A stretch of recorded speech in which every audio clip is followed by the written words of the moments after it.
اعوذ باللہ من الشیطان الرجیم بسم اللہ الرحمن الرحیم۔ ناظرین، ہمارا درس قرآن کا سلسلہ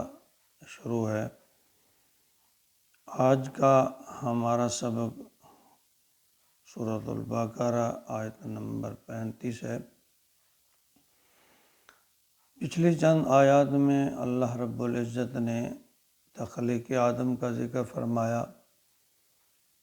پھر آدم کو مسجود ملائک بنایا، اور یہاں ایک طرف تو انسان کو اشرف المخلوقات کا درجہ دینا مقصود تھا، دوسری طرف اللہ رب العزت نے کچھ مخلوقات سے امتحان لینا، آزمائش کرنا بھی مقصود تھا۔ ایک بات واضح ہے کہ اللہ رب العزت کی نافرمانی کی سزا جو ہے وہ بہت شدید ہے۔ عزازیل جو ابلیس کے نام سے اب جانا جاتا ہے، اس نے اللہ رب العزت کی کتنی عبادت کی، مفسرین اکرام اس کے بارے میں تذکرہ فرماتے ہیں، لیکن جب اس نے اللہ کی نافرمانی کی تو اللہ نے اس کی تمام عبادت کو بجنبش قلم ایک جنبش قلم ایک ہی لمحہ میں اس کی تمام عبادتوں کو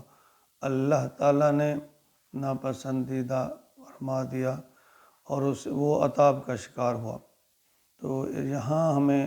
یہ بھی سبق ملتا ہے کہ ہم ہر وقت اللہ رب العزت سے ڈرتے رہیں،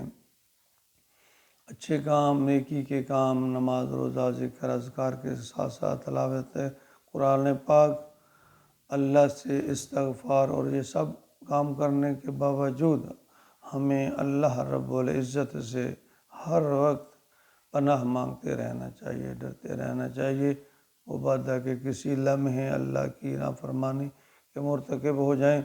اور ہمارا سب کا کیا کرایا سب کا سب ضائع ہو جائے۔ اللہ رب العزت ہمیں ہر وقت عاجزی اور تقوی نصیب فرمائے۔ تو یہاں اس آیت مبارکہ میں اللہ رب العزت فرماتے ہیں، وَقُلْنَا يَا آدَمُ اسْكُنْ أَنْتَ وَزَوْجُكَ الْجَنَّةَ، ہم نے آدم سے کہا کہ تم یہاں سکونت اختیار کرو اور تمہاری بیوی بھی اس جنت میں رہے، وَكُلَا مِنْهَا رَغَدًا حَيْثُ شِئْتُمَا، اور کھاؤ اس میں بافرغ جہاں سے چاہو، جو تمہارا جی چاہے کھاؤ، وَلَا تَقْرَبَا هَٰذِهِ الشَّجَرَةَ، اور تم اس درخت کے قریب مت جانا، وَتَكُونَا مِنَ الظَّالِمِينَ، اگر تم نے ایسا کر لیا تو تم ظالموں سے ہو جاؤ گے۔ یہاں پھر حضرت آدم علیہ السلام کی پھر آزمائش ہے۔ کچھ لوگ یہ کہتے ہیں کہ بس اللہ رب العزت نے اس آدم کو اس دنیا میں بھیجنا تھا اور ایک بہانہ تھا، یہ بات ایک طرف۔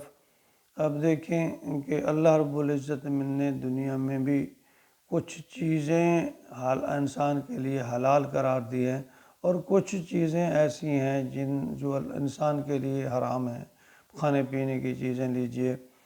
اور اسی طرح ایک اور مثال دیکھیے کہ بھئی اللہ رب العزت نے فرمایا کہ تم شادیاں کر لو، دو تین چار، لیکن اس کے لیے شرائط رکھی ہیں کہ تم اپنی ماں، بہن، بیٹی، بھتیجی، بھانجی یا کچھ اور رشتے جن سے تم شادی نہیں کر سکتے، حالانکہ وہ بھی تو عورتیں ہیں، وہ بھی خواتین ہیں، لیکن اللہ رب العزت نے ان کو حرام قرار دے دیا ہے۔ تو یہ بات ایسے ہی ہے کہ اللہ رب العزت نے فرمایا تم یہ چیزیں کھا سکتے ہو، یہ تمہارے لیے جائز ہیں، البتہ تم یہ پھل نہ کھاؤ۔ اس میں اللہ کی کیا حکمت تھی واللہ عالم، لیکن اللہ نے انسان کو، عبد کو اپنی بندگی کے قرینے سکھانے تھے کہ آپ نے اپنی زندگی کو میرے فرمان کے مطابق گزارنا ہے، تبھی کامیابی ہے۔ تو حضرت آدم علیہ السلام فَأَزَلَّهُمَا الشَّيْطَانُ عَنْهَا، پھر شیطان چونکہ دشمن تھا، اسے اپنی زیادتی اپنی جو اللہ تعالیٰ کی ناراضگی تھی اور اس کا دل میں اس کو غصہ تھا، تو فَأَزَلَّهُمُ الشَّيْطَانُ عَنْهَا، پھر شیطان نے ان دونوں کو پھسلا دیا، ورغلا دیا، فَأَخْرَجَهُمَا مِمَّا كَانَ فِيهِ، تو پھر اللہ تعالیٰ نے فرمایا تم جو ہو نکل جاؤ یہاں سے، تم دونوں اس کیفیت میں جس میں وہ تھے کہ تم یہاں سے نکل جاؤ، اللہ تعالیٰ نے وہاں سے نکال دیا۔ وَقُلْنَا اهْبِطُوا بَعْضُكُمْ لِبَعْضٍ عَدُوٌّ، تم ایک دوسرے کے دشمن ہو۔ یہاں ایک دشمنی تو شیطان کی ہے، اور دوسری جو دشمنی کا تذکرہ ہے کہ وہ اللہ تعالیٰ نے یہ بھی فرمایا قرآن مجید میں سورۃ تغابن میں، یا ایھا الذین آمنوا ان من ازواجکم و اولادکم عدوا لکم فاحذروہم، اے ایمان والو یقیناً تمہاری بیویاں اور تمہارے اولاد جو ہیں تمہارے دشمن ہیں۔ کہا جاتا ہے کہ حضرت آدم کو اماں حوا نے بھی جو ہے وہ مس گائیڈ کیا، ورگلا لیا یا انہیں اس پر آمادہ کر لیا، تو اس لیے اللہ تعالیٰ فرماتے ہیں کہ تمہاری اولاد جو ہیں یا تمہاری بیویاں ہیں ان سے بھی محتاط رہو، وہ بھی تمہاری دشمن ہو سکتی ہیں، یا اچھے کام کرنے میں رکاوٹ ہو سکتی ہیں، یا برے کام کرنے میں ان کا حصہ ہو سکتا ہے۔ وَلَكُمْ فِي الْأَرْضِ مُسْتَقَرٌّ وَمَتَاعٌ إِلَىٰ حِينٍ، اور فرمایا کہ اب جو ہے تمہارے لیے جو ٹھکانہ ہے نا وہ زمین ہے، اور کچھ وقت کے لیے تم وہاں رہو گے اور پھر واپس لوٹائے جاؤ گے۔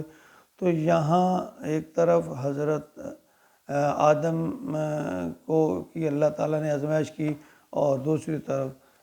جو عزازیل تھا، جو شیطان تھا، اس کی بھی اللہ تعالیٰ نے آزمائش کی۔ اب اللہ تعالیٰ سے دعا کریں کہ اللہ تعالیٰ ہمیں کسی آزمائش میں نہ ڈالے، کیونکہ ہمارے ایمان کمزور ہیں، ہم کمزور ہیں۔ اللہ تعالیٰ کہتے ہیں کہ لا حول ولا قوت الا باللہ، یہ پڑھتے رہنا چاہیے کہ نہ تو نیکی کرنے کی توفیق اور نہ برائی سے بچنے کی ہمت جو ہے وہ اللہ کی توفیق کے بغیر ممکن ہی نہیں ہے۔ انسان کو ہر لمحہ، ہر لحظہ، ہر وقت اللہ رب العزت سے ڈرتے رہنا چاہیے اور تقوی اختیار کرنا چاہیے کہ مبادا کسی وقت ہم سے کوئی ایسی خطا سرزد ہو جائے کہ ہمارے پچھلے اعمال بھی ضائع ہو جائیں، یا وہ اللہ کی ناراضگی کا سبب بنے۔ جب ہم دل میں یہ بات رکھیں گے تو ہم اللہ کی رحمت کے قریب رہیں گے، اور جب اللہ کی رحمت کے قریب رہیں گے تو اللہ تعالی ہماری مدد اور رہنمائی فرماتے رہیں گے۔ اللہ رب العزت ہر وقت، ہر لحظہ ہماری تمام زندگی کو اپنے فرامین کے مطابق ڈھال دے، اور ہر وقت اپنی رحمتوں کا نزول عطا فرمائے۔ آمین۔